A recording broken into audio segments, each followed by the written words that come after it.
Pregnancy. There are 3 brain rules here. Number 1, babies develop an active mental life in the womb. Number 2, stressed mom, stressed baby. Number 3, eat right, stay fit, get lots of pedicures. One day, I gave a lecture to a group of expecting couples. A woman and her husband came up to me afterward, looking anxious. "My father is a ham radio operator," the wife said. "He told my husband that he should start tapping on my belly. Is that a good thing?" She looked puzzled. So did I. "Why tapping?" I asked. The husband said, "Not just any tapping. He wants me to learn Morse code. He wants me to start tapping messages into the kid's brain so the little guy will be smart. Maybe we could teach him to tap back." The wife interjected, "Will that make him smart? My belly is really sore and I don't like it." I remember this being a funny moment. We had a good laugh, but it was also sincere. I could see the questioning look in their eyes. Whenever I lecture on the extraordinary mental life of the developing fetus, I can almost feel a wave of panic ripple across the room. Pregnant couples in the audience become concerned, then start furiously scribbling down notes, often talking in excited whispers to their neighbors. Parents with grown children sometimes seem satisfied, sometimes regretful, a few even look guilty. There is skepticism, wonder, and above all, lots of questions. Can a baby really learn Morse code in the later stages of pregnancy? And if he could, would it do him any good? Scientists have uncovered many new insights about a baby's mental life in the womb. In this chapter, we'll delve into the magnificent mystery of how brains develop, all starting from a handful of tiny cells. We'll talk about what that means for Morse code, detailing the things proven to aid in utero brain development. And we will explode a few myths along the way. You can put away your Mozart CDs, for one. Quiet, please. Baby in progress.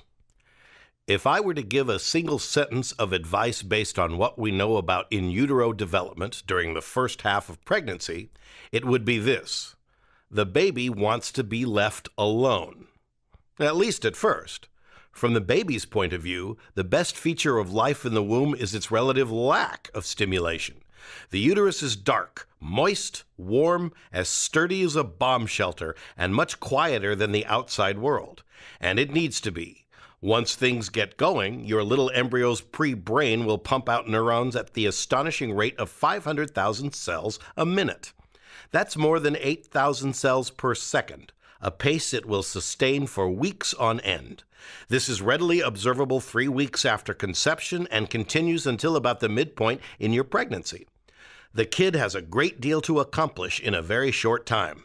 A peaceful lack of interference from amateur parents is just what you'd expect the baby to need.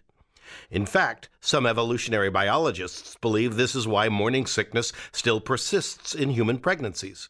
Morning sickness, which can last the entire day, and for some women, the entire pregnancy, makes a woman stick to a bland, boring diet, if she eats much at all.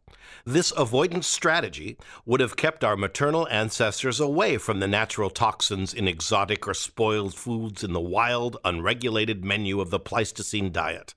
The accompanying fatigue would keep women from engaging in physical activity risky enough to harm the baby. Researchers now think it could make the baby smarter, too. One study, yet to be replicated, looked at children whose mothers suffered from major nausea and vomiting during pregnancy. When the children reached school age, 21% scored 130 or more points on a standard IQ test. 130 is considered gifted. If their mothers had no morning sickness, only 7% of the kids did that well. The researchers have a theory, still yet to be proven, about why. 2 hormones that stimulate a woman to vomit may also act like neural fertilizer for the developing brain. The more vomiting, the more fertilizer, hence the greater effect on IQ. Whatever the reasons, the baby seems to be going to great lengths to get you to leave it alone. How good are we at leaving baby alone? At this stage, or any other in the womb? Not very. Most parents have a gnawing desire to do something to help baby, especially when it comes to baby's brain. Fueling that drive is an enormous sector of the toy economy whose sole strategy is, I'm convinced, to play off the fears of well-meaning parents. Pay close attention, for I am about to save you a ton of money.